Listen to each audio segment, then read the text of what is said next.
Ja, grüß euch, Bernand, und einen Sackeschgurn. Ed Kasperl. Lol.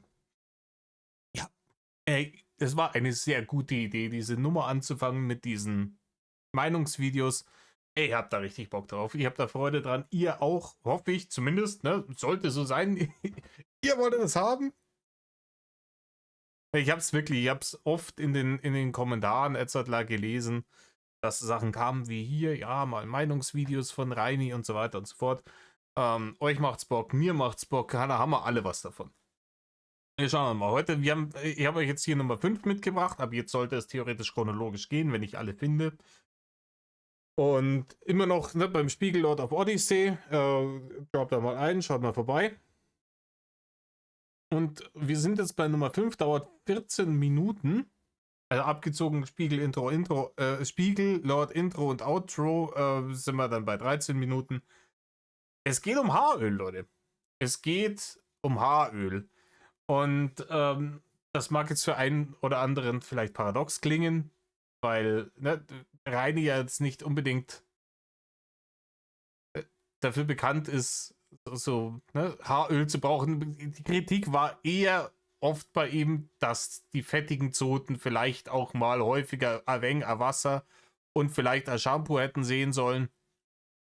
Aber nichtsdestoweniger hat er Haaröl benutzt und wir schauen, was es ihm gebracht hat. Wir schauen, was Reinis großartige und wichtige Meinung zum Produkt Haaröl ist. Kurzer Disclaimer, dieses Video ist nicht gesponsert von Haaröl, egal welche Marke er jetzt hier hervorzaubert. Dann sind wir schon mal hier. Er hat die Kamera, glaube ich, ein bisschen rüber gedreht, aber es ist auf jeden Fall dasselbe Schirler. Also wahrscheinlich auch noch am selben Tag aufgenommen. Also ich sehe jetzt ansonsten keinen großen Unterschied. Der Bims ist immer noch rot. Und ja, schauen wir mal rein. Hockt euch hier, sagen wir mir, reißt euch eine Häube auf. Wir gehen an einer in Rainer. So viel Zeit muss sein. Leute, Servus und ein herzliches Willkommen beim Drachen. Ja, Metal Rainer. Ich hab die Haterfliege schon wieder fliegen sehen. Da fliegt sie. Ja? Schaut nochmal genau hin. Metal Leute. Metal Leute, Servus und ein herzliches Willkommen. Da war sie. Habt ihr sie gesehen? Hier. Ah, das geht wieder hier nicht. Auf YouTube kann ich mit Punkt und Komma vor- und zurückspulen. Ihr müsst es mir jetzt einfach glauben, wenn ihr das nicht gesehen habt. Hey, der Fliege war am Start. Beim Drachen. Da ist sie. War geil.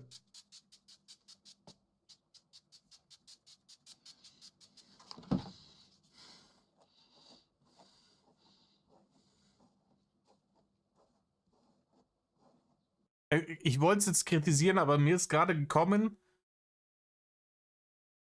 das Produkt tatsächlich zu verwenden im Video ist ja eigentlich ein Qualitätsstandard, den er sonst nicht erfüllt. Ich weiß, bei ihm ist jetzt wieder ein bisschen ne, der Wermutstropfen, dass natürlich wieder dullyhaft gemacht wurde. Man könnte es erst vorstellen und es dann zeigen, hier, das ist das Haaröl, das ich immer benutze. Das ist von der Firma so und so, dies, das, Ananas. Ich benutze das, weil das kann dieses und jenes. Und das kann man dann irgendwie nach dem Duschen, wenn die Haare getrocknet sind, kann man das dann nochmal rein. Das gibt dann Glanz, was weiß ich. Man könnte sich dann da hinsetzen, hätte er vorher natürlich auch duschen müssen, haben wir gedacht. Könnte man sich da hinsetzen, das erklären und dann, ne, nachdem man die ganzen technischen Geschichten, technischen Daten, alles was zu erzählen ist dazu, erzählt hat, könnte man ja dann eine Anwendung demonstrieren, dass man sagt, hier und dann anwenden tue ich das so, ich nehme das hier, schüttel es erst durch, dann sprühe ich es mir großzügig in die Haare, dann wird es hier reingebürstet. Manchmal kann man es vielleicht machen, damit es tiefer reingeht, irgendwie noch auf die Bürste drauf und es direkt damit reinbürsten. Aber aufzupassen gilt es, weil ich habe noch nie Haaröl benutzt. Ich habe Bartöl mal benutzt eine Zeit lang. Aber man kann das natürlich auch so machen. Ist auch ein schönes Bild irgendwie.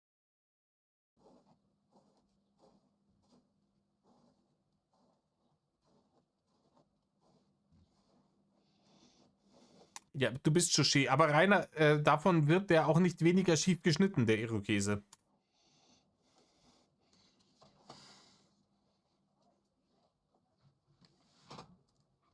Das hat aber tatsächlich wirklich einfach, muss man jetzt mal zugestehen, das hat eine optische Verbesserung bewirkt gerade. Ne? Haaröl und dann mit der Bürste durch, das hat eine optische Verbesserung bewirkt. Also da kann man jetzt sagen, was man will. Er könnte jetzt dann auch langsam wieder anfangen zu kommunizieren mit den Leuten. Aber jetzt sind wahrscheinlich wieder Haters hier vor der Tür, weil er schaut schon wieder nach unten aufs Tablet. Geschnauft wird auf jeden Fall auch noch. So, was machst du da eigentlich, Drache? Rainer, wir sind nicht bescheuert. Wir haben festgestellt, dass du dir das Haaröl in die Haare gesprüht hast und es danach und dir danach mit der Haarbürste durch die Haare gegangen bist. Das ist, die Frage stellt sich nicht. Warum machst du das vor dem Video? Das ist im Prinzip recht einfach. Naja, wenn du das Produkt vorstellen willst, macht es schon Sinn, es anzuwenden im Video. Dinge, die ich mich gefragt habe, warum du sie nicht vor dem Video machst, sind sowas wie Kameraeinstellungen, Stream-Einstellungen, alles mögliche andere, fertig rauchen, fressen, alle Dinge, die du sonst gerne in Videos machst. Ne? Hier hat es tatsächlich Sinn gemacht. Es geht heute darum, wir sind ja wieder in einem Meinungsvideo und heute geht es um das hier. Schaut euch mal genau an, wie es jetzt auch... Nein, wir sind streng genommen immer noch in einem Meinungsvideo. Er sieht aus wie Eierlikör. Sind immer noch in einem Meinungsvideo, weil du ja diese ganzen Meinungsvideos alle hintereinander aufgenommen hast. aussieht. Ihr werdet es gleich nochmal anschauen können. Also, ich persönlich habe ja sehr dicke Haare. Ne? Das ist nicht das Einzige, was dick ist bei dir, aber Sieht man auch. die Haare sind dick, dick, dick. Mein Problem ist, dass ich sehr lockige Haare habe. Und aufgrund dessen, dass ich sehr trockene Haare habe, ist es auch ziemlich sprödes Haar, zum Teil. Okay, es ist dick, trocken, lockig und spröde. Bei den meisten, ihr kennt es vielleicht von euch. Wenn ihr eure Haare längere Zeit nicht wascht, dann werden sie fettig. Ich hätte auch gern wieder so dichtes, so dichten Haarwuchs. Ich glaube, die einzige Sache, um die ich Rainer beneide, ist sein dichter Haarwuchs. Ja, bei mir hat's Alter wüste Verheerungen auf der Kopfhaut angerichtet und das ist halt leider irreversibel. Oder beziehungsweise ich verdiene nicht genügend Geld dafür. Ne? Bei wohlhabenderen Menschen ist dann auf einmal wieder volles Haar vorhanden, aber ich weiß dann auch nicht, keine Ahnung, ob mir das den Aufwand wert ist. Das Problem kenne ich nicht. Ein Bekannter von mir hat auch mal so in der Schulzeit war das noch, immer gemeint, weil er immer alle 3 Tage oder alle 4 Tage war. Jetzt kommt der Schweizer Taschengumpel. Schauen wir mal, was der mit seinen Haaren gemacht hat. Das habe ich damals übrigens nicht verstanden. Immer alle 3, 4 Tage meint er so, ja, er hat seine Cappy auf, weil seine Haare so fettig sind. Ja, waschen hätte geholfen. Dass er nicht gewaschen hat. Und ich sitze so neben ihm. Ja, Reini, genau, du. Genau, du. Reini. Wir müssten Roxau nochmal fragen. Der hat damals immer mitgezählt, wie viele Tage am Stück du dein jeweiliges T-Shirt da anhattest. Und ich weiß nicht mehr genau, was der Rekord war, aber es war irgendwo zwischen 2 und 3 Wochen. Geht bloß weg. Ich meine, warum wäscht er sie dann nicht? Ja, Reini. Wie gesagt, an deiner Stelle wäre ich da sehr, sehr, sehr, sehr vorsichtig. Ja, also, wenn seine Haare nach 3 Tagen, 4 Tagen nicht gewaschen sind und die fettig werden, warum wäscht er sie nicht? Ich meine, allein meine Haare wasche ich alle 2, 3 Tage. Also spätestens alle 3 Tage. Wenn ich es aber mal aufgrund von Events, Festivals oder sonst was nicht geschafft habe, alle 3 Tage meine Haare zu waschen, obwohl ich es selbst da geschafft habe. Ja, ich finde, gerade auf dem Festival sollte man sich mehr mit Körper- und Haarpflege beschäftigen als zu Hause. Wenn ich eine Woche auf dem Acker sitze, mit allem drum und dran, ne, Dixie-Klos, der ganze Dreck, die ganzen Menschen, Schweiß etc. bla bla, Staub, dann halte ich es für wichtiger, wenn ich im selben Zeitraum frei habe, aber die ganze Zeit nur auf der Couch sitze, Ne? Man kann da nicht so dreckig werden. Wasserflasche, Haarshampoo rein. Oh, es fängt an zu regnen. Geil. Gleich noch Spülo rein. Hä? Wie kann man es nicht schaffen, seine Haare zu waschen? Nee, ist egal. Jedenfalls, selbst wenn ich es wirklich mal ein paar Tage nicht geschafft habe, aus welchen Gründen auch immer, die bei mir eher selten sind, ja, dann ganz einfaches System. Ja, zum Beispiel, weil kein warmes Wasser mehr hattest, weil die Energy den Strom abgeschalten hat, der Boiler nicht mehr geheizt hat. Dann zum Beispiel, Reini, wie lange hast du keinen Strom gehabt? Er hat gesagt, es ist unzumutbar, im kalten Wasser duschen.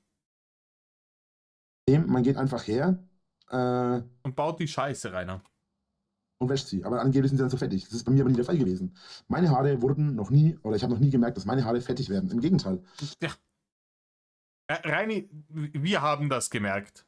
Wir haben das gemerkt. Vielleicht lag es auch daran, dass du dir mit den Fettgriffeln 20 Mal in der Minute irgendwie durch die Haare gefahren bist. Jedes Mal, wenn du gedacht hast, schaust du dir besonders schön aus. Aber ja, wir haben es schon gemerkt. Die sind ab und zu ein wenig fettig geworden. Es ist eher so, dass ich meine Haare, sollte man sagen, gießen. Ich muss meine Haare regelmäßig mit Haaröl oder sowas einfetten. Jetzt habe ich, wartet mal, habe ich das hier stehen? Oder habe ich das ins Badezimmer geschopft? Ich glaube, das habe ich schon ins Badezimmer gestellt. Solche Dinge zum Beispiel, das wären die Sachen, die ich vor am Video machen würde, Reini. Mein ganzes Zeug, das hier rumliegt, ey. Okay, ich glaube, das liegt im Badezimmer. Er ist auch wieder eine Unverschämtheit. Kommen die Hater einfach in die Schanze und legen ihm das ganze Zeug dahin, damit er sich nicht mehr auskennt. Verdammt nochmal, wie haben sie das jetzt schon wieder angestellt? Ja, das ist bestimmt im Badezimmer. Also, ich habe noch ein anderes Haaröl. Das werde ich euch anders mal zeigen, nicht heute. Aber wenn ihr das mal genau anschaut, ihr seht, dass es jetzt hier unten gelb wird. Das liegt daran, dass es ein reingestrollt hast, ne? Duo-Effekt ist. Steht ja auch drauf, ne? Also es ist ein Zweier-Effekt. Das ist mit Milch und Cerium Lavi in. Keine Ahnung. Keine Ahnung, was da drauf steht. Aber Serio Lavi in ist es wahrscheinlich nicht gewesen. Also kurzum, das wird unten dann gelb und oben ist, glaube ich, die Milch oder irgendwas ähnliches drin. So spezielle Milch, was weiß ich. Und was? Spezielle Milch? Was weiß ich. Reini, du machst hier gerade ein Video zu dem Produkt. Du machst hier gerade ein Video zu dem Produkt. Das ist jede Menge Füller mit drin gehabt, aber jetzt kommt es tatsächlich zum Thema. Und innerhalb der ersten paar Minuten als, was weiß ich. Ich kenne mich eigentlich gar nicht aus, ich habe eigentlich keine Ahnung. Ich bemerke hier ein Muster. Rein wäre es vielleicht schlau gewesen, und das ist jetzt wirklich jetzt keine Rocket Science, wäre es vielleicht schlau gewesen, sich vorher zu informieren. Ne? Was ist das? Wahrscheinlich steht das sogar auf der Flasche drauf. Ne? Aus welchen Bestandteilen besteht das? Was macht das mit den Haaren? Auch damals gab es da sicher schon irgendwelche Videos auf YouTube dazu. Hättest nicht mal lesen müssen für die Scheiße. Aber du setzt dich da hin und sagst, hey, ich erzähle euch jetzt mal was darüber, aber ich habe eigentlich gar keine Ahnung davon. Die kann man die kann man sich dann eben in die Haare machen und dann werden die Haare erstmal schön glänzend und zweitens ist es pflegend für die Haare. Das heißt, meine Haare, die sehr trocken sind, kann ich dafür benutzen, dass die so ein bisschen weniger trocken sind. Ja? Und das Geile daran ist, dass meine Haare dann nicht so lockig sind. Ich meine, ihr habt gesehen, ich habe die jetzt mal einmal durchgemacht. Ihr habt gesehen, wie es am Anfang ausschaut, auch in den vorherigen Folgen. Das waren halt alles die gleichen Folgen. Die müssten jetzt in der 5. sein, glaube ich. Und die sind total lockig gewesen, den ganzen Tag über, weil ich die eben nicht gemacht habe. Manchmal mache ich das und es wird nach kurzer Zeit wieder lockig. Da muss ich eigentlich nochmal drüber gehen, aber dann bin ich meistens zu voll. Aber dadurch, dass ich das jetzt geölt habe in dem Sinne, werden die nicht lockig. Und das ist halt für mich schön, weil die endlich mal glatt sind. Das funktioniert nicht bei jedem, muss man dazu sagen. Aber es ist auf jeden Fall einmal ein Versuch wert. Im Idealfall würde ich euch empfehlen, geht einfach mal zu eurem oder geht einfach mal generell zu einem, wenn ihr nicht zu einem geht, ich gehe auch eigentlich nicht, geht einfach mal zu einem Friseur in eurer Nähe oder zu eurem Privatfriseur, je nachdem, wo ihr halt hingeht. Also zu eurem Privatfriseur, ja, rein, du hast schon wieder Vorstellungen. Das ist auch eine von diesen Dingen, so von deinem bescheidenen Lebensstil, wo du gar nicht viel brauchst, ne? Ne, ein Haus, 3 Urlaube im Jahr, 2 große Autos, Frau, 5 Kinder, ne, dies, das.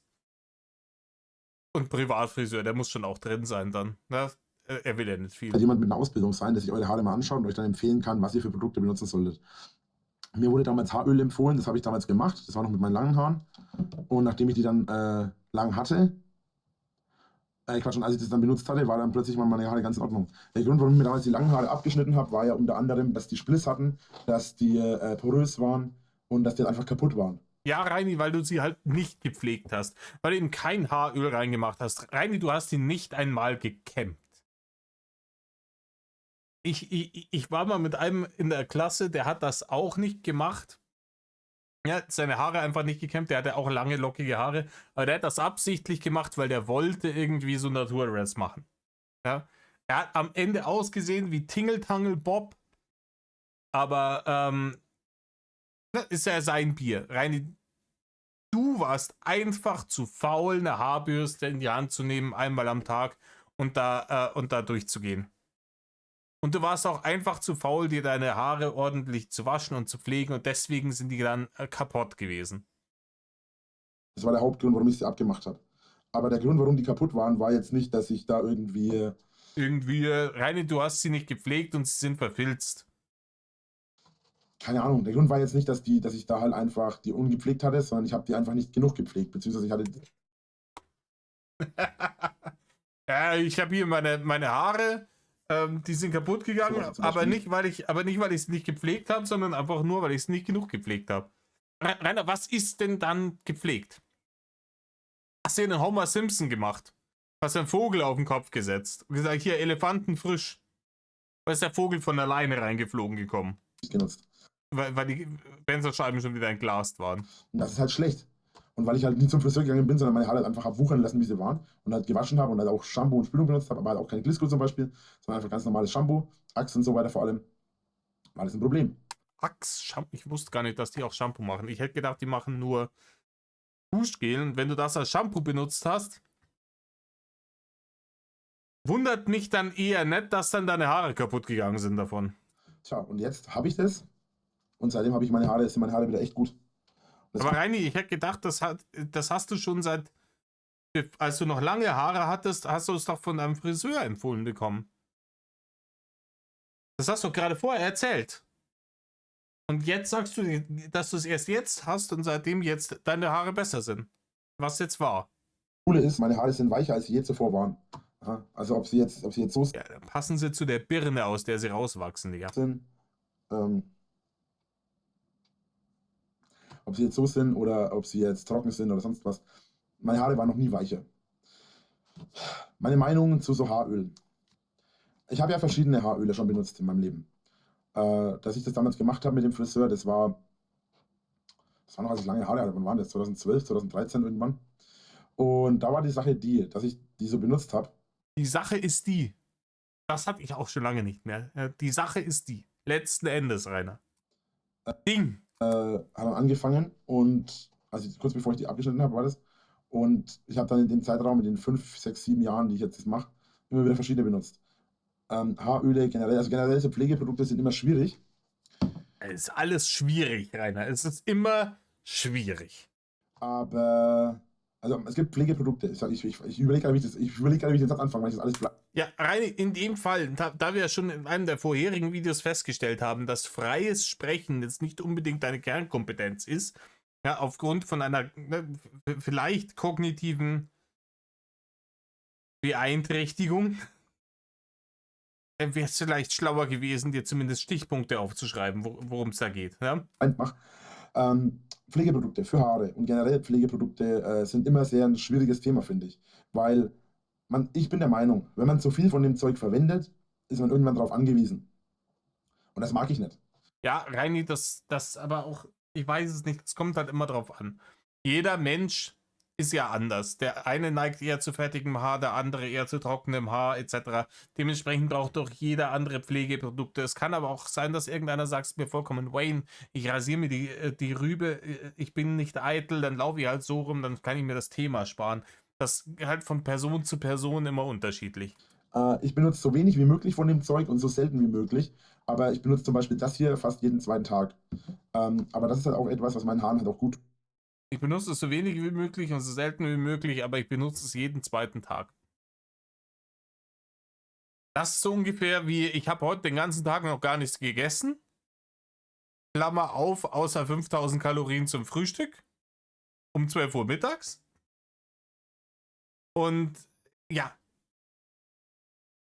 Oder wenn irgendeiner sagt, ey, ich trinke ja eigentlich nichts und schüttet sich halt jeden Tag irgendwie 5 Feierabendhalbe ins Gesicht.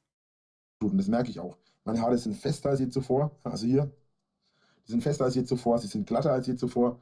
Kann auch am Alter liegen, das weiß ich nicht. Aber sie sind auf jeden Fall Ja, wir wissen ja, dass im Alter die Haare immer fester und dichter und dicker werden, Rainer. viel schöner als vorher. Und ich habe auch immer das Gefühl, dass sie voluminöser sind. Weil wenn ich jetzt so mache, so, das ist jetzt ganz glatt. Und wenn ich loslasse, die heben sich so ein Stück an. Ziemlich übel. Er ist richtig krass, Rainer. Übel. Aber es ist auf jeden Fall auch ein viel schöneres Gefühl an den Haaren. Ich würde euch aber, wie gesagt, nicht empfehlen, euch jetzt 1000 verschiedene Sachen zu holen. Ich empfehle euch jetzt auch nicht, das euch zu holen, weil das ist Blödsinn. Aber versucht euch wirklich mal verschiedene Produkte anzuschauen und vielleicht wirklich mal zu eurem Friseur zu gehen und euch was empfehlen zu lassen.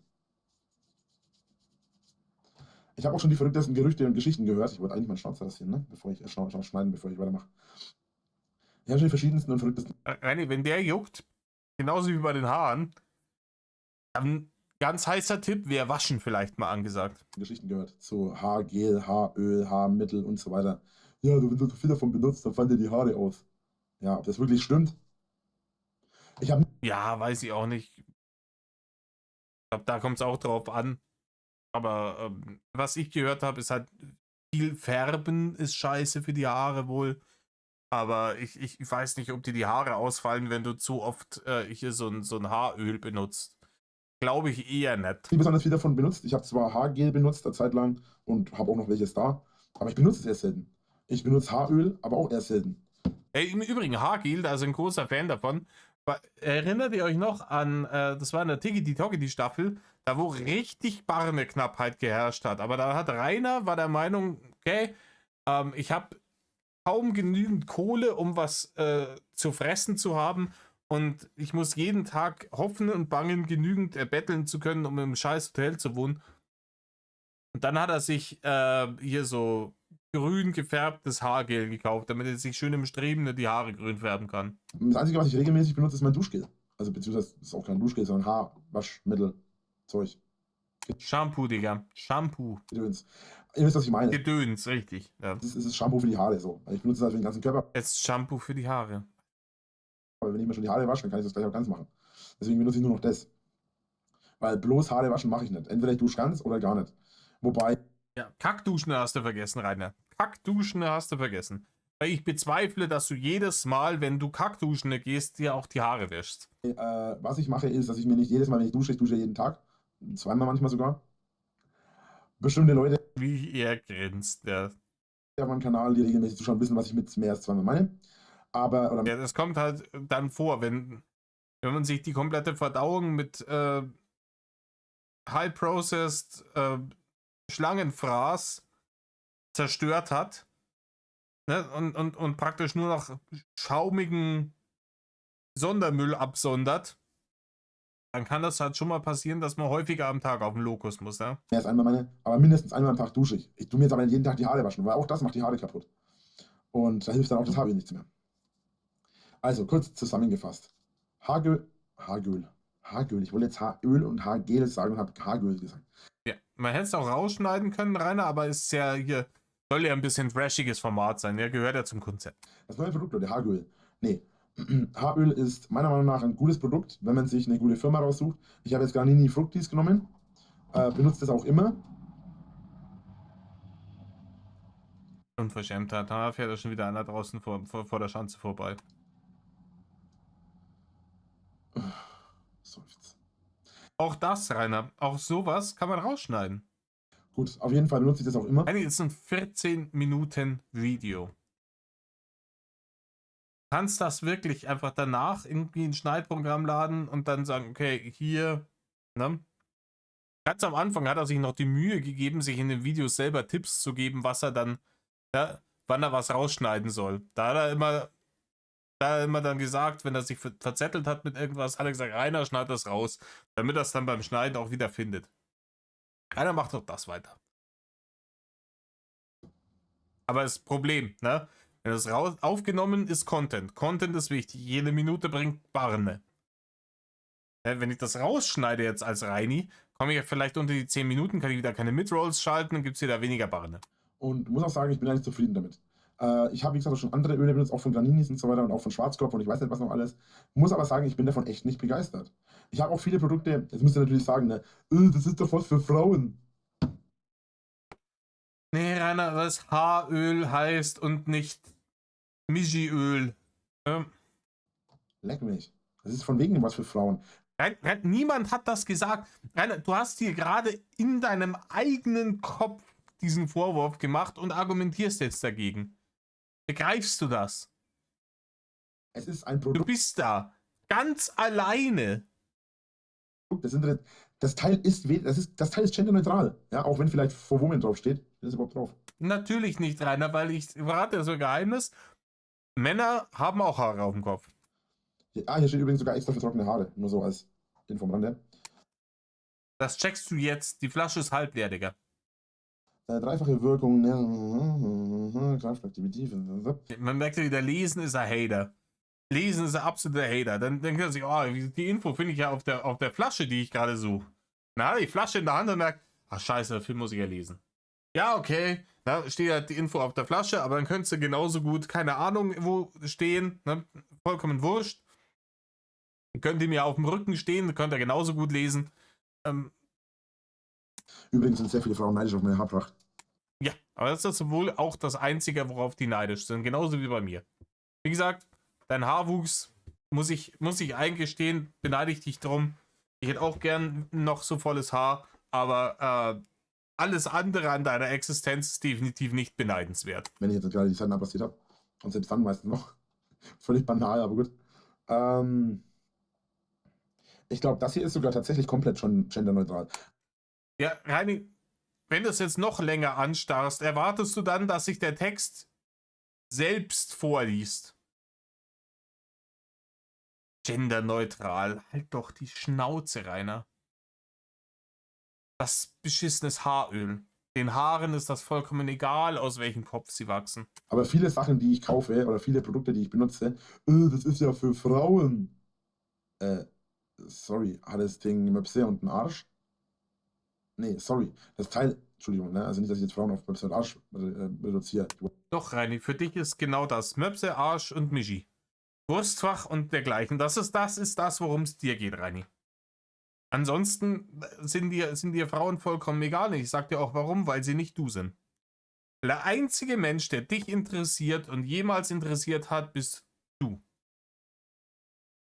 Und deswegen sind Frauen für dich lediglich zur Bedürfnisbefriedigung und zum Angeben da. Deswegen dürfen die auch nicht dick sein. Die müssen, ne? Dein Anspruch ist, du willst eine attraktive Partnerin haben, damit sie dir deine sexuellen Bedürfnisse erfüllt, wann auch immer du Bock drauf hast, und damit du in der Öffentlichkeit angeben kannst und sagen, hier, vor allem vor den Hatern, oh ja, ihr Hater, ihr habt nicht so eine schöne Alte wie ich. Soll es nicht sexistisch sein. Was ich meinte war, das Teil hat keinen Gender. Hat es nicht. Es ist einfach nur Haaröl oder Haar. Rainer, es hat ja auch niemand gesagt, warum argumentierst du jetzt hier so energisch dagegen? Gegen einen Vorwurf, den nie irgendjemand gebracht hat.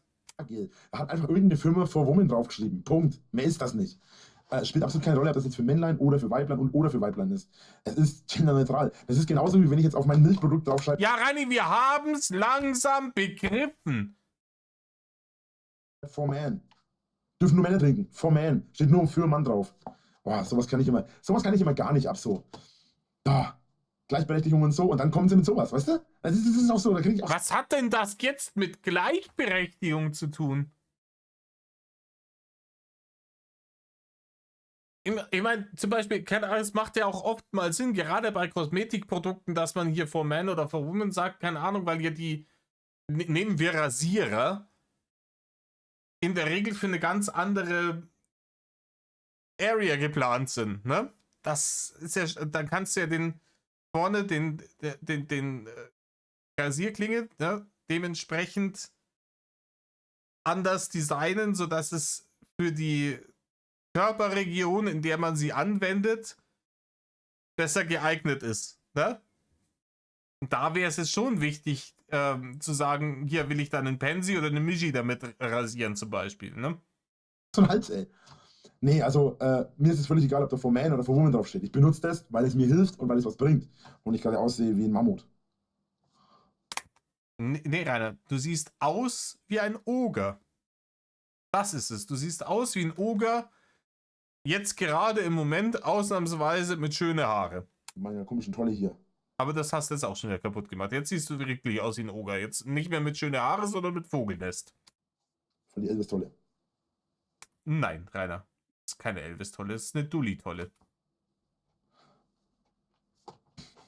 Meine Haare sind so irre, Alter. Verdammten Drecksdinger. Ja, es wäre besser, wenn du nicht die ganze Zeit deine räudigen, ranzligen scheiß Fettgriffel da drin hättest. Geh mit der Haarbürste durch und danach lang sie nicht mehr an. Das ist genau die Scheiße, die ich am Anfang von diesem Video erzählt habe. Dass du hier permanent mit den scheiß Fettgriffeln durch die scheiß Haare fährst. Und danach sieht es halt wieder aus, wie auf den Kopf geschissen. Okay, wir sind jetzt in der nächsten Folge. In der nächsten Folge, was nehmen wir? Achso, wir wollten in der nächsten Ja, was nehmen wir? Was steht hier gerade auf Griffreichweite, damit man bloß nicht aufstehen muss? Weil aufstehen ist ein Hater und ist harte Arbeit. Folge geht zum Gleitgel. Endlich! Halleluja! Gott sei Dank! Lieber Gott, bitte sag's mir, dass du endlich darf über das reden. Rainer, war das der Grund, warum du die Scheiße überhaupt angefangen hast mit den Meinungsvideos? Da hast du gesagt, oh, ich würde schon gern über das Thema reden. Aber ich mache vorher noch 5 andere Videos als Alibi, damit man mir nicht wieder vorwirft, ich wäre vollkommen gestört zu dem Thema im Kopf. Das ist jetzt Analgleitgel. Spielt meiner Meinung nach auch keine Rolle. Ja. Weiß ich nicht, keine Ahnung. Kommen wir aber gleich im anderen Video drauf zurück. Bis zum nächsten Mal. Euer Drache, haut rein und tschö. Meinst du, ich bitte Ich wusste nicht, dass es dann da für die entsprechenden Körperöffnungen spezielle Gleitgele gibt. Bin überfragt, dann könnte es ja vielleicht sogar interessant sein. Wahrscheinlich wird es aber eher unangenehm. Was haben wir denn? 32 Minuten. Ja, okay. Na, herzlichen Glückwunsch, Leute. Herzlichen Glückwunsch. Dieses Video wird höchstwahrscheinlich nicht monetarisierbar sein. Das liegt wahrscheinlich keine Werbung. Und wir gehen jetzt rein in diese Nummer. Ich mach kurz Pause und zurück das Video raus. Und da sind wir wieder. Ich weiß nicht, was er jetzt wieder mit den Haaren gemacht hat. Vielleicht ist er doch nochmal mit der Bürste durchgegangen. Aber, Gott sei Dank, dauert nur 7 Minuten die Nummer. Ich spanne euch gar nicht länger auf die Folter. Let's go. Metal, Leute. Servus Metal Rainer! und ein herzliches Willkommen beim Drachen. Herzlich willkommen. Ich muss jetzt eine kurze Pause machen von den Aufnahmen. Ja, war auch harte Arbeit. Du hast jetzt irgendwie, keine Ahnung, davor 5 Videos zusammen, keine Ahnung, aufgenommen. Das erste hat 20 Minuten gedauert, die anderen 4 jeweils 10. Also knapp, du hast jetzt eine ganze Stunde gearbeitet. Das ist natürlich unzumutbar. Da muss man schon mal Pause machen, Digga. Es ist doch derselbe Tag, noch dieselben Aufnahmen alle. Also wir müssten jetzt in der 6. Aufnahme sein. Ja, schön, Rainer. Erzählt jetzt Dinge zusammen, die er schon da liegen hat, über die er schon geschwallt hat. Rainer, es ist die 6. Aufnahme. Du musst noch nicht die Socken ausziehen, um sie zu zählen. Aber ja, komm, da bist du jetzt hier gut ausgeruht. Ne? 1 Stunde extrem harte Arbeit und dann Pause machen, wahrscheinlich ein bisschen 5 gegen Willi, ein bisschen sich fertig fraß in den Gully schüren und vielleicht noch ein bisschen Kackduschen gehen. Und jetzt sind wir auch wieder fit, Rainer. Wie ich das sehe.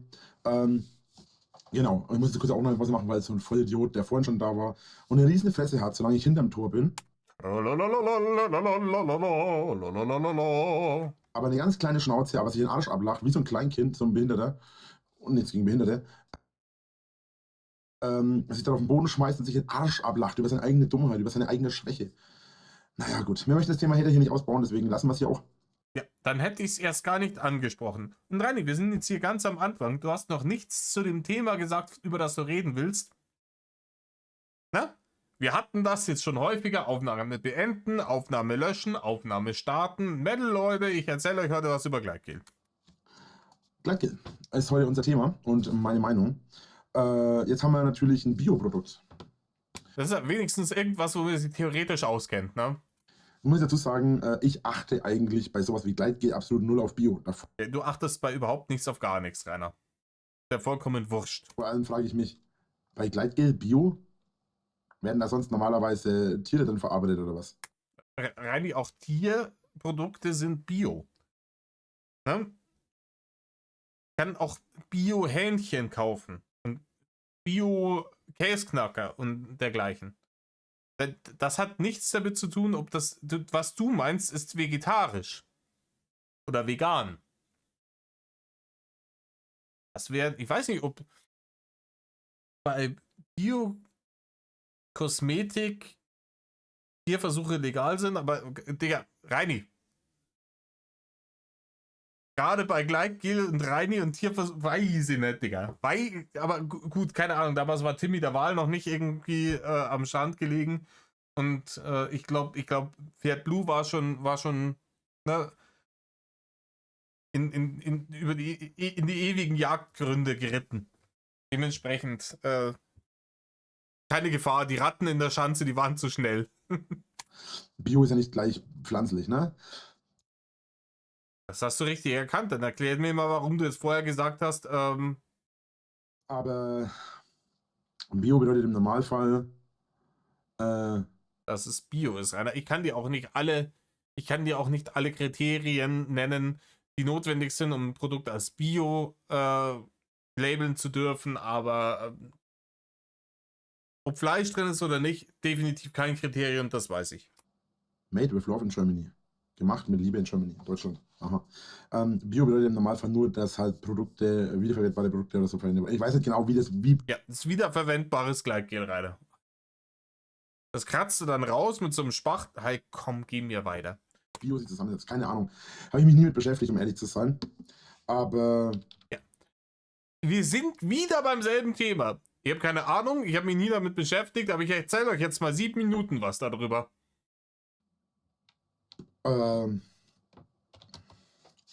Was ich weiß, ist, dass du weißt relativ wenig, Rainer.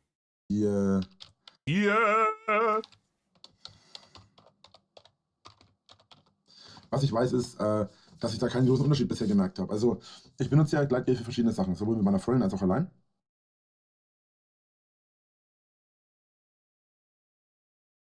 Da wird wieder die gelogene Freundin ausgepackt und dann dieses Grinsen. Ne, dieses Grinsen. Ich habe euch jetzt angelogen und ihr könnt mir das Gegenteil nicht beweisen, Grinsen. Doch, Rainer, können wir dir, und das ist auch vollkommen egal. Rainer, der Einzige, der sich auch hier zum Obst macht damit, dass er permanent irgendwelche Freundinnen erfinden muss. Der bist doch du. Ob wir das jetzt nicht glauben oder nicht, davon haben doch wir keinen Image-Schaden davon getragen oder sonst irgendwas. Obwohl, ich glaube, jemand, der dem das glaubt, wahrscheinlich schon relativ hagelom. Aber nichtsdestoweniger, ne, das ist der nächste Punkt. Natürlich ist er der Experte, was Gleitgel angeht, ne, weil bei der Gummipuppe brauchst du es ja und bei der Taschenmuschi, ne? Und in dem Fall speziell steht jetzt anal drauf. Ne? Wir machen das Ganze auch hier leger, ne? Wir machen jetzt hier keine unanständigen Witze oder sonstigen Scheiß. Wir machen das jetzt vernünftig. Das steht ja auch anal drauf in dem Fall. Und ich muss dazu ganz ehrlich sagen, Produkt ist für den Arsch. Wir haben es begriffen. Ich habe ehrlich gesagt nie darauf geachtet, ob ich jetzt Analgleitgel oder normales Gleitgel benutze oder sonst was.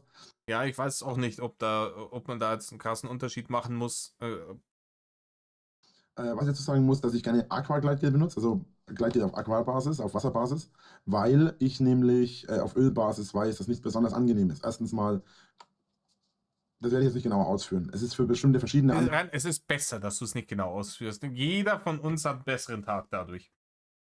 Anwendungen nicht besonders gut geeignet. Beim Sex selber benutzt man ja im Normalfall, wenn man sich jetzt nicht so kennt oder auch wenn man verhüten will natürlich, sowohl für Gesundheit als auch für Verhütung, damit man nicht schwanger wird, benutzt man im Normalfall Kondome.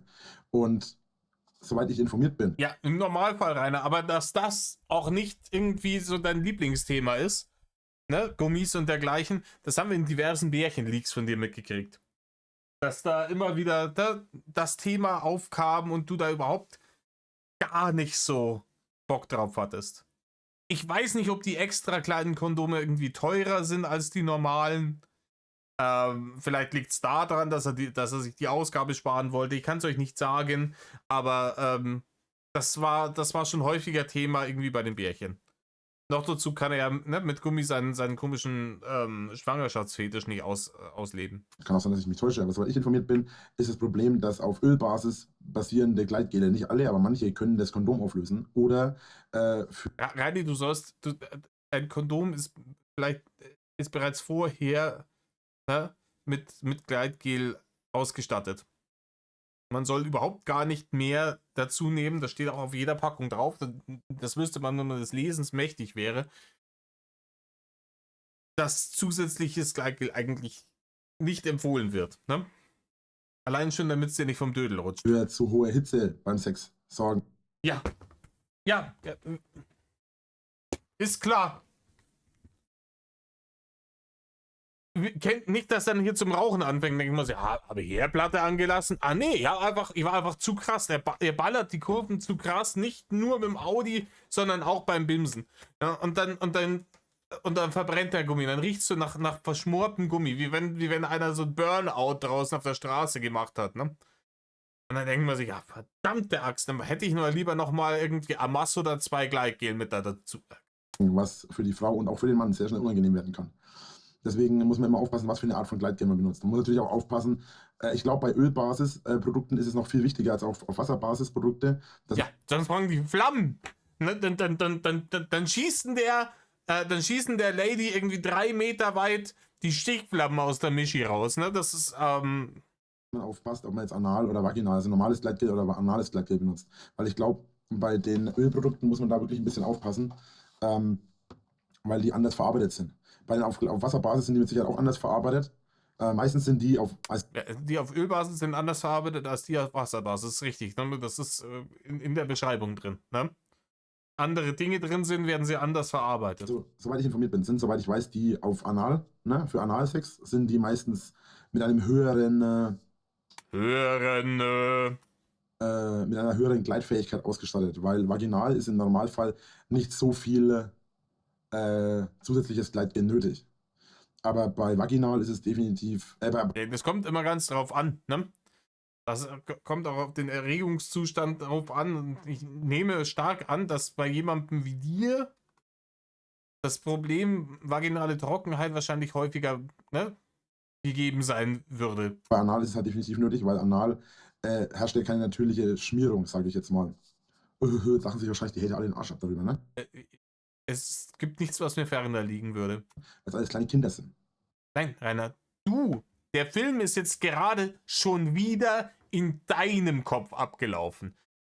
Du fandst das jetzt irgendwie weirdly lustig, weil du geistig auf dem Niveau von einem 8-Jährigen kleben geblieben bist. Das ist das Problem. Das ist genau dieselbe Scheiße wie gerade vorhin mit dem Haaröl, wo du irgendwie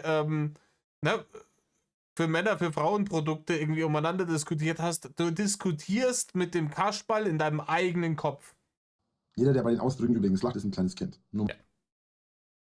Reini, soll ich so Compilations raussuchen, wo du über solche Dinge immer gelacht hast und gefeixt? Hihihi, Pansy. Was war am Rande. Gut, wie gesagt, ich benutze jetzt in dem Fall das hier. Das ist eins, was mir noch meine Ex-Freundin mitgebracht hatte mal und hier gelassen ja, natürlich. hat.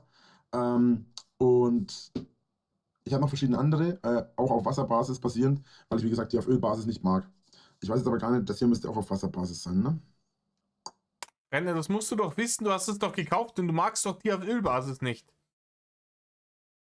Noch dazu ist es Bio. Ich glaube, dass dann da kein Öl drin ist, wenn da Bio draufsteht, naheliegender, als ob Fleisch. Ne? Ich habe es ehrlich gesagt nicht durchgelesen, weil ich nicht drauf geachtet habe, weil normalerweise benutze ich die automatisch auf Wasserbasis. Aber ja, er macht Öl zu Wasser. Reini ist wieder der Messias. Er liest sich's nicht durch, aber er benutzt die immer. Einer, woher willst du wissen, ob du immer die auf Wasserbasis benutzt, wenn du nie durchliest, was draufsteht? Ne?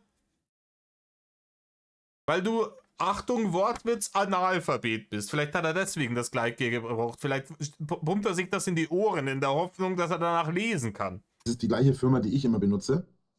Und deswegen basiert das immer auf Wasserbasis. Gut. Woher weißt du das, Rainer, wenn du es dir nicht durchgelesen hast? Ja. Sonderlich viel mehr möchte ich zu dem Thema eigentlich gar nicht so sagen.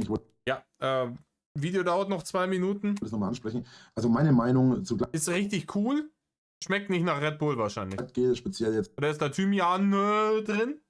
zu den Marken ist, ich achte nicht auf Bio und es ist mir an sich eigentlich auch egal, ob es jetzt Öl- oder Wasserbasis ist. Du willst mich auch verarschen. Du hast gerade vorhin minutenlang erzählt. Ja, das Öl, das mag ich nicht, das ist unangenehm, dies, das, Ananas. Und jetzt sagst du mir, ist mir eigentlich vollkommen wurscht. Ich übersetze nochmal. Aber erfahrungsgemäß bin ich mit Wasserbasis immer besser gefahren als auf Ölbasis. Das muss letzten Endes jeder selbst entscheiden. Ladies and Gentlemen, letzten Endes. Ob jetzt für sich selbst alleine mit Toys oder mit dem Partner, kommt letzten Endes immer darauf an, wer was am liebsten hat. Ich persönlich, Es kommt darauf an, ob man einen Partner tatsächlich hat oder ob man die sich immer nur ausgedacht und erfunden hat, Rainer. bevorzuge eben Wasserbasis. Ich habe auch noch keine Partnerin gehabt, die auf Ölbasis bevorzugt, Ja, weil du noch keine Partnerin hattest, Rainer. weil, ja, dann hätte ich vielleicht da auch in die Richtung noch mehr Erfahrung und hätte sagen können, okay, das ist so und so gewesen, das ist so und so gewesen. Und natürlich Details zu nennen, weil Und Reini, man merkt auch mal wieder, dass dieses ganze Snoo-Snoo-Thema bei ihm, dass er halt einfach gar keine Ahnung hat. Reini, ich habe noch nie eine Partnerin gehabt, mit der das Thema aufgekommen ist, so, was eigentlich dein Lieblingsgleitgel? Keine Ahnung, wie es bei euch ist, vielleicht in gewissen Fetischkreisen, möchte ich nicht judgen, aber das nicht das Problem des 0815 Dullis auf diesem Planeten. Ne? Da gibt es andere Dinge, die da wichtiger sind. Oh, spätestens beim 3. Date musst du herausfinden, ob Öl- oder Wasserbasis, oder damit du es dann daheim hast. Nein, Rainer. wir sind ja auf YouTube und jugendfrei. Rainer, das war bei dir nicht immer gegeben, jugendfrei. Nicht auf YouTube und sonst auch nicht. Wenn auch nicht speziell für Kinder. Aber es ist wirklich so, die Mehrheit meiner Zuschauer ist ja sowieso über 18. Also die Mehrheit ist sogar zwischen 20 und 25. Da kann man so ein Thema schon mal ansprechen. Gut, dann danke ich euch fürs Zuschauen. Ihr könnt mir gerne mal eure Meinung in die Kommentare packen. Ja, aber du hast sicher das Video auch nicht age-restricted. Das heißt, rein hypothetisch, ne, kann der kleine Lukas irgendwie, der von seinem Vater irgendwie das Tablet in die Hand gedrückt hat, auf dein Video klicken und und sich dann 7 Minuten lang geben, wie du über Gleitgel schwalzt. Und das ist noch eins der harmlosen Videos, wenn es um Snooze-No-Thema geht bei dir, Reini. Und bei manchen war dann auch noch schön ein Link unten drunter zu deinem PH-Account. So viel zum Thema. Ja. Rainer legt sehr viel Wert drauf, dass das dann auch wirklich jugendfrei ist. Ihr könnt mir in die Kommentare gerne mal schreiben, was ihr als nächstes gerne haben möchtet. Wird halt ignoriert, weil er keinen Fick drum gibt. Noch dazu nimmt er die Scheiße jetzt offensichtlich alles an einem Nachmittag drauf. Was soll es dann bringen, wenn ich dir in die Kommentare reinschreibe, wenn es alles schon abgedreht ist? Da ich jetzt erstmal eine Aufnahmepause mache nach 6 Folgen. Ach so, ja. Wie lang ist es schon wieder soweit? Ne? War nochmal 7 Minuten, dann ist schon wieder Pause angesagt, ne? Das ist irgendwie, ich habe gar nicht drauf geachtet. Vielleicht mache ich das jetzt die 5. und die 6. Folge mache ich danach. Dann habe ich die 2 Folgen gedreht. Sonst heißt es, ja, du hast in der 6. Folge absichtlich was für Sextoys benutzt. Das war überhaupt keine Absicht, das war jetzt Zufall. Ja, auch das ist hier, ne, die Argumentation hat auch nur ausschließlich und exklusiv in deinem Ogerstübchen stattgefunden. Ich habe halt verschiedene Produkte und verschiedene Sachen hier liegen und habe mir halt einfach irgendwas gegriffen.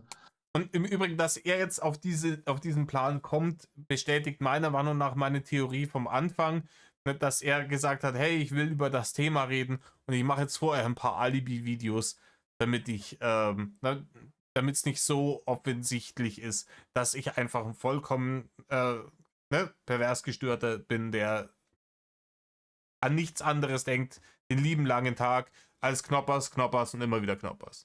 Gut, in der nächsten Folge könnt ihr euch überlegen, was ist etwas, das sollte was Alternatives sein, was man auch zu Hause hat, im Normalfall. Ja, also entweder das oder ihr schenkt es ihm gleich, ne? Weil losgehen und sich für irgendeinen so Cent-Artikel da irgendwie irgendeinen so Cent-Artikel anzuschaffen, das ist auch wieder zu harte Arbeit. Das kann man ihm dann nicht zumuten.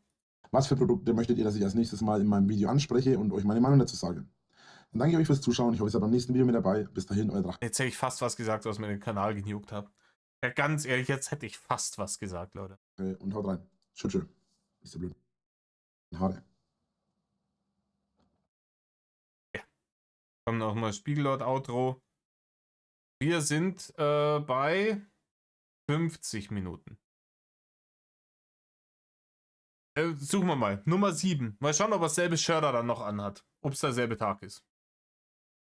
So, Leute, da sind wir ja noch mal. Thema ist dieses Mal Zuckersteuer. Ich weiß jetzt nicht, also die Haare sehe ich jetzt gerade nicht, weil da ist schon wieder seine Griffel drin. Die Kamera ist, glaube ich, näher am Kürbis dran. Aber die Hautfarbe ist immer noch die gleiche, ne? Immer noch denselben Sonnenbrand auf der Nase. Shirter ist auch immer noch das gleiche. Der Bart ist nicht sonderlich mehr geworden, auch der 3-Tage-Bart hier nicht. Also es kann schon am selben Tag nochmal gewesen sein. Metal, Leute. Servus. Oh Gott, meine Haare. Ja, oh Gott, da tun wir ein bisschen Haaröl rein, Rainer. Metal, Leute. Servus und ein herzliches Willkommen beim Drachen. Warum sehen meine Haare jetzt so scheiße aus? Ja, aber hier, man sieht's, es ist derselbe Tag. Von wegen, hier schreibt mir in die Kommentare und sowas. Ich sehe doch am Zustand der Haare, dass derselbe Tag ist.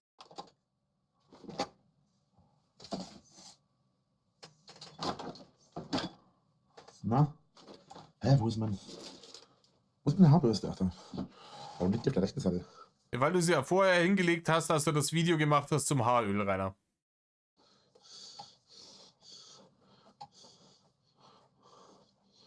So, zumindest halbwegs schön.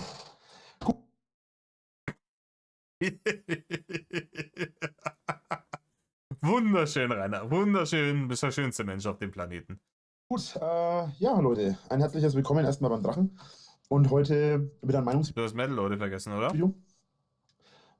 Letztes Mal müssten wir das Kondomvideo, nicht das Kondomvideo, sondern das Video zum Thema Gleitgel gehabt haben. Stumpf.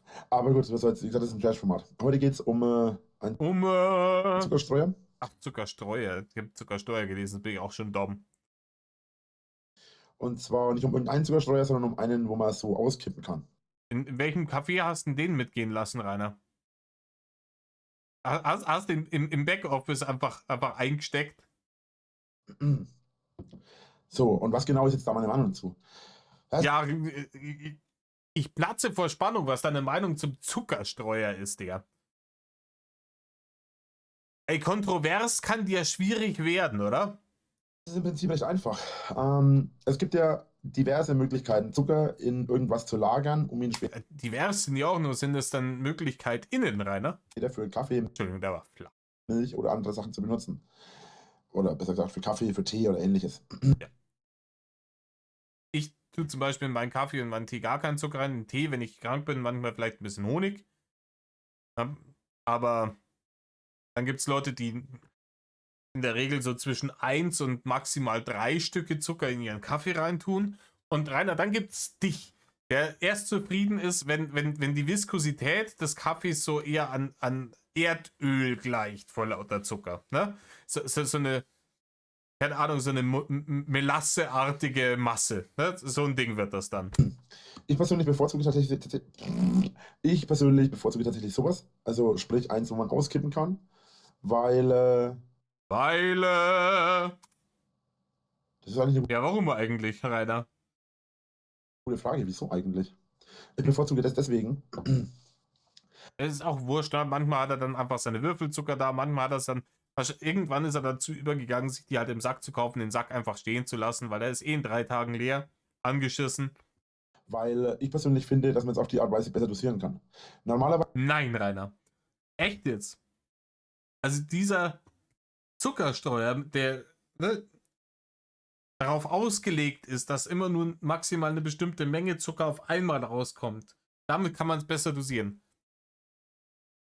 Aber Rainer, streng genommen, du kannst es mit allen Dingen gut dosieren. Ne? Wenn du eine Zuckerlose hast, dann nimmst du halt einen Teelöffel, dann kannst du so viele Teelöffel nehmen, um es zu dosieren, oder vielleicht einen halben Teelöffel.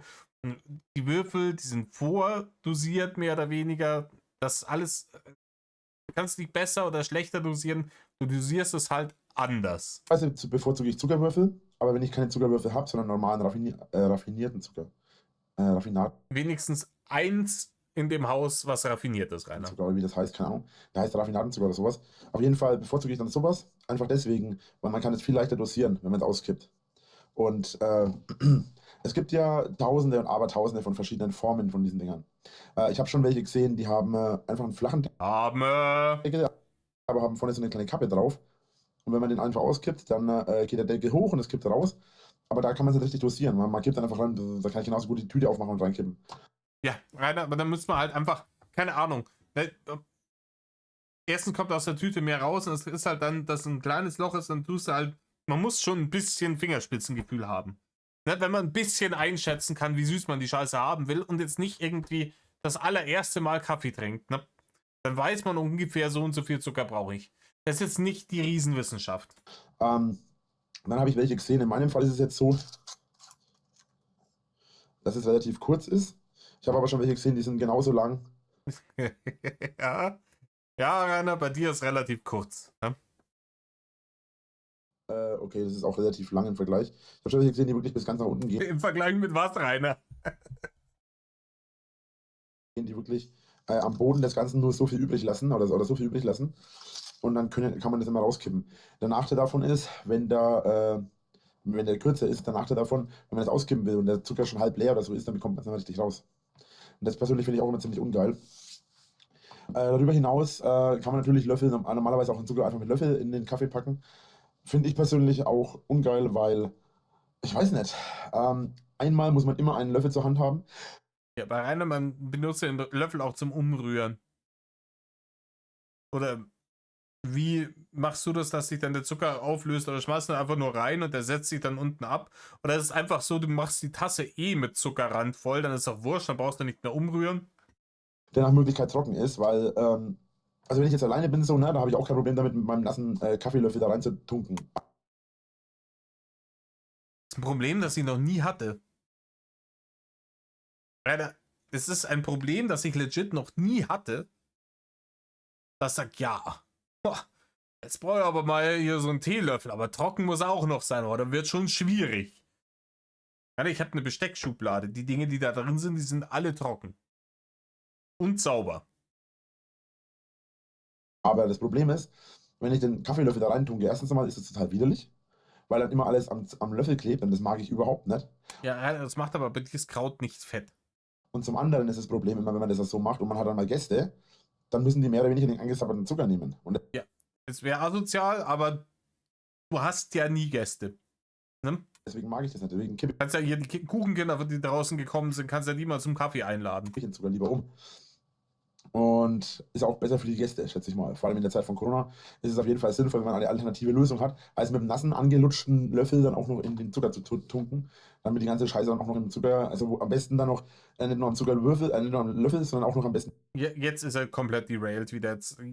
Jetzt spinnt er sich irgendwelche Fantasieszenarien zusammen, dass die Leute irgendwie dann, ne, über Zuckerlöffel, über nasse Zuckerlöffel, die Gleich in der ganzen Zuckertüte ist. Ja, das nennt man hygienisch. Ja, viele Leute machen sich ja auch über meine Hygiene lustig, aber das ist ein anderes Thema. Ja, Rainer, hast du mal in den Spiegel geschaut in den letzten paar Jahren? So, auf jeden Fall muss ich dazu echt sagen, erstmal sieht es richtig geil aus. Habe ich geschenkt bekommen. Richtig, richtig geil. Rainer, deine Hygiene. Wenn ich es mir anschaue, wie deine Stirn glänzt, dann kannst du den Kopf an der Wand reiben und die wird durchsichtig. So viel Fett ist auf deiner Stirn. Da brauchen wir auch mal über die Hygiene reden. Vielen Dank dafür. Und zum anderen muss ich sagen, ist es wie gesagt echt geil, wenn man sowas hat. Ja? Ich habe ja bisher immer hier den normalen Zucker in der Tüte gehabt. Ja, der ist von Jahre. Und ja, das geht auch, dass man ihn rauskippt, so, aber erstens mal sieht es immer unschön aus und mein Arbeitsplatz sieht momentan sowieso aus wie Sau. Ja. Rainer, wie gesagt, ja, du kannst ja auch einen Teelöffel haben, den du halt immer in dem Sack mit dem Zucker drin hast. Oder dann nimmst du nur den und nimmst dann deinen anderen Löffel zum Umrühren. Das wäre auch eine Möglichkeit. Mannigfaltige Möglichkeiten zum Zuckerkonsum. Ist ja klar, Diabetes und so weiter, der will ja weiter angefeuert werden. Aber das müsste ich mal machen. So, außerdem noch einen kleinen Tipp nebenbei Was du machen müsstest, wäre dein Zuckerkonsum irgendwie um 99% runterzuschrauben. Das müsstest du machen. am Rande. Ich hatte euch ja gestern, glaube ich, oder in einem der vorherigen Videos gezeigt, dass ich meinen Kaba in sowas hier drin habe. Ja? Einfach deswegen. Ja, Rainer, das ist eine Tupperdose. Das kann schon mal sein, dass man so ein Kaba in eine Tupperdose tut. Ne? Das ist jetzt auch nicht irgendwas Außergewöhnliches. Bist du kein besonderes Schneeflöckchen. Das machen viele Leute. Ja, weil ich meine, und das ist kein Zucker, auch wenn es so aussieht, das ist Kaba. Obwohl, wenn man richtig reinschaut, sieht man, das ist pulverig. Und das Zucker ist ja so körnig. Ja, da ist halt feiner gemahlener Zucker drin, Rainer, aber es besteht auch trotzdem zu sehr, sehr, sehr hohem Prozentsatz aus Zucker. Obwohl es eigentlich auch ziemlich egal. Es spielt ja auch keine Rolle, es ist Kaba. So. Und jetzt Wir haben gesehen, dass es ziemlich klumpig und eklig war. Bist dann mal mit dem nassen Kaffeelöffel reingegangen, kann das sein? ein kleiner Lifehack. Wenn ihr keine Lust habt, das gleiche Problem wie beim Zucker auch beim Kaba zu haben, packt in so ein Teil einfach Kaba rein. Das funktioniert perfekt. Ich kann auch einfach einen Löffel nehmen. Ich hatte noch nie ein Problem damit. Ja. Und je nachdem, wie schnell man den verbraucht, macht es vielleicht Sinn, den so eine Tupperdose zu tun, damit das irgendwie luftdicht abgeschlossen ist. Aber die normalen Kaba-Dosen, in denen die kommen, langt vollkommen. Ne? Machst du hier den Deckel runter, nimmst einen Löffel Kaba, tust ihn dir in eine Tasse Milch drauf, umrühren, fertig. Ich weiß nicht, was dein scheiß Problem ist, Rainer. Funktioniert perfekt, dass ihr das dann auch so macht. Man könnte das genauso rauskippen wie beim Zucker. Ihr habt dann aber Kaba drin. Aber ich würde euch empfehlen. Weil, Leute, ich bin so froh, dass Reini, ne, dass Reini sowas noch in der Vor-Holy-Zeit gemacht hat, dass es die Firma noch nicht gab. Der würde komplett am Radl drehen. Oh, ja, jetzt habe ich hier, keine Ahnung, mixen, jetzt habe ich irgendwie 4, 5 Sorten, jetzt brauche ich wieder mehr Dinge, muss ich die Dosen auf die Amazon Battle-Liste setzen und so weiter und so fort. Wenn ihr mehrere solche Gläser habt, beschriftet die mit was drinnen ist. Weil sonst habt ihr, oder auch oben drauf, weil sonst habt ihr das Problem, dass ihr zum Zucker greift und es ist aber in Wirklichkeit Kaba und ihr haut es in euren Kaffee. Wie gesagt, Rainer, das sind alles Probleme, die hat, glaube ich, noch nie ein Mensch auf diesem Planeten gehabt. Schmeckt bestimmt auch interessant. Tatsächlich habe ich das schon mal ausprobiert. Schmeckt gut. Aber man sollte es trotzdem vielleicht nicht unbedingt bevorzugen. Also man sollte schon ein bisschen darauf aufpassen, was man macht. Ja, reiner gesundheitlich ist vollkommen wurscht, ob ich den Zucker mit dem, ne, mit dem Bananen-Kaba-Geschmack oder den Zucker einfach so reintue. Zucker ist halt dann Zucker, ne? Übrigens nebenbei für die kleinen Special-Leute unter euch, die sind oder ähnliche Ideen haben wie ich und sich zum Beispiel auch mal eine Zuckerwattemaschine gekauft haben. Diese Teile sind auch perfekt, um eine Zuckerwattemaschine. Ich weiß nicht, die Zuckerwattemaschine hast du doch auch irgendwie von der Amazon Battle-Liste schenken lassen. Und die hast du halt genau wieder einmal benutzt. Zu befüllen. Ja. Das funktioniert perfekt. Man kann nämlich Wie ein Kleinkind. Hauptsache den Leuten noch auf den Sack gehen. Das ist ein wunderschönes Bild, oder? dann einfach hergehen. Eine kleine Dosis passt perfekt für die Zuckerwattemaschine. Und man hat nicht das Kann ich auch Koks reinfüllen. Problem mit dem Löffel, dass man das irgendwie oben drauf verteilt, sondern man kann es schön, da das ja so eine kleine Spitze hat vorne, kann man das perfekt einschenken. Also kann ich nur empfehlen. Also könnt ihr auch euch, wie gesagt, einfach mal 5 Stück oder was besorgen, einfach mal in verschiedene Zuckersorten rein oder auch mal Kaba rein. Verschiedene Zuckersorten, Rainer. Das ist, da hat man schon wieder so einen Zuckerkonnoisseur. Verschiedene Sorten braucht der da, Rainer. Boah, worauf habe ich denn heute Lust? Heute habe ich ein bisschen, der braune Rohrzucker, der ist es heute. Morgen nehmen wir wieder den klassischen Ja-Zucker, aber hier, heute gönnen wir uns mal was. Ganz besonderen Tropfen mache ich aus diesem Kaffee. Ja, ein schönes Pfund von dem Rohrzucker reingeknechtet. Ihr müsst, wie gesagt, nur darauf aufpassen, dass ihr dann Kaba benutzt, nicht versehentlich Kaba in die Zuckerwattemaschine kippt. Das erwähntest du bereits, Rainer? Das ist dezent unpraktisch. Ja, dann kriegt man auch mal so Gesichtskirmes, ne, wenn man einen Schlaganfall hat, weil sämtliche Arterien verstopft sind. Und das gleiche gilt halt für Zucker, den ihr dann wo ihr Kaba in den Kaffee schüttet oder so. Aber es ist auf jeden Fall praktisch. Und ich persönlich muss sagen, meine Meinung zu diesen Teilen ist absoluter Favorite. Im Vergleich zumindest zu Löffeln und Schälchen, wo man mit dem Löffel raustunken muss. Es gibt natürlich Rainer, die Dinger sind für einen Privathaushalt vollkommen ungeeignet. Also sagen wir das, ungeeignet, unnötig. Ne? Das ist, es gibt einen Grund, warum man die zu 98% nur in Restaurants sieht, weil da ist es halt praktisch. Du siehst immer, wie viel Zucker da ist. Du kannst sie auf die Tische draufstellen. Die Leute fummeln da nicht mit ihren Fingern rein, sondern ne, man nimmt das und kann es dosieren, ohne direkt mit dem Lebensmittel in Kontakt zu kommen. Das ist hygienischer, gerade in der Gastronomie. Dafür sind die Dinger da. Ja, jeder Dulli, der zu Hause Zucker nimmt, nimmt einen Löffel einfach und misst das damit ab. Und damit hat auch niemand ein Problem außer dir. Dutzende und Aberdutzende verschiedene Varianten. Wie gesagt, es gibt die aus Glas, es gibt die aus Plastik, es gibt welche, die oben flach sind, aber mit so einem kleinen Deckelchen, wo man rauskippen kann. Ja, du kannst die auch aus gepressten Pferdeäpfeln bauen. Das ist doch vollkommen wurscht, Rainer. Und es gibt natürlich, und das ist so der Klassiker, was viele vielleicht kennen, die so meine Generation sind, es gibt diese Teile auch von Dubber. Na, Dubber, was ist Von wem? Dubber? Aber jetzt ist komplett, jetzt hat er komplett den Ding raus. Jetzt kommt er spricht auch schon wieder mit sich selbst.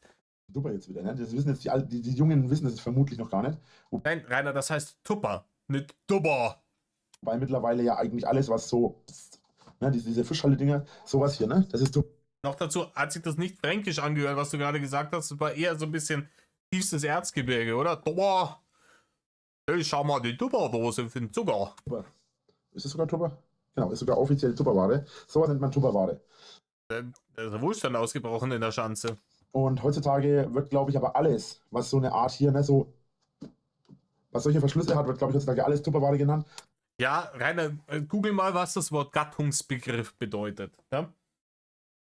Sachen wie Tempo oder Jacuzzi oder Lego. Bitte nicht verklagen. Obwohl nicht alles originale Tupperware ist. Das hier ist original Tupperware. Original. Steht sogar mit drauf hier. Ja, du hast das jetzt 3-mal gesagt, Rainer. Es ist wirklich weirder Flex hier mit deiner Tupperdose anzugeben. Tupperware. Genau. Und früher hat man so Tupperpartys gemacht. Aber das ist mittlerweile eben so, dass diese Dinger speziell dafür sind.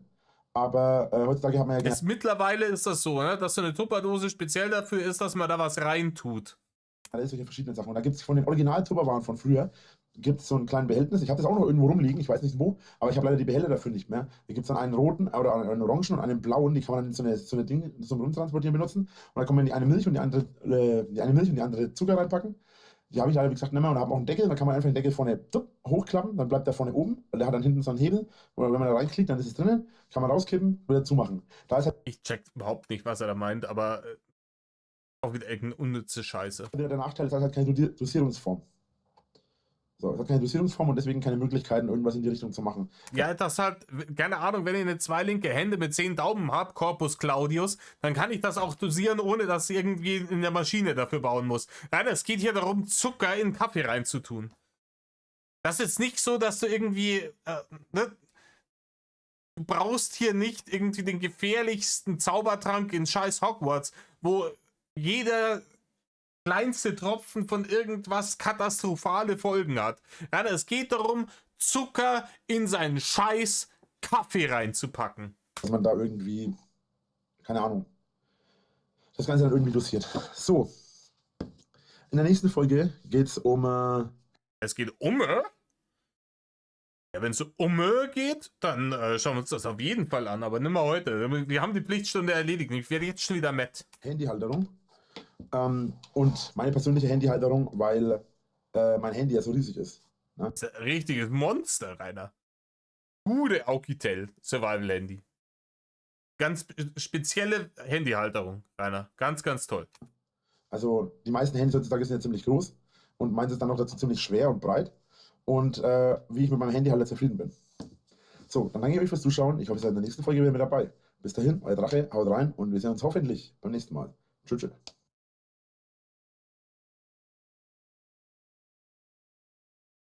Er labert immer noch, warte. Er hat doch nicht mehr gelabert, ne? Aber er schneidet dann auch nicht mehr nach dem Tschö, könnte man so die letzten 3 Sekunden, wo man vorlangt und die scheiß Kamera ausmacht, hätte man vielleicht auch noch wegschneiden können, ne? Hätte man machen können, aber es ist harte Arbeit. Ist ja ein Trash-Format, gehört er so, ne? Das gehört ja zum Konzept. Okay, Leute. Johannes, was bei Nummer 7? 8? 8. Nummer 8 müsste es gewesen sein. Oder? Wir hatten Zuckerstreu, ja. Und ja. Egal. Beim nächsten Mal geht's weiter mit was auch immer er da noch rumliegen hat an Nippes und Schrott. Und wofür das großartig ist und warum er das uns erklärt, obwohl er doch überhaupt gar keine Ahnung hat davon. Richtig, Leute. In diesem Sinne, ich hoffe, es hat euch gefallen. Schreibt es mir unten rein, ob ihr schon mal Haaröl benutzt habt oder welches euer präferierte Gleitgel-Marke ist. Und ansonsten tut nicht, was Rainer tut. Netloff.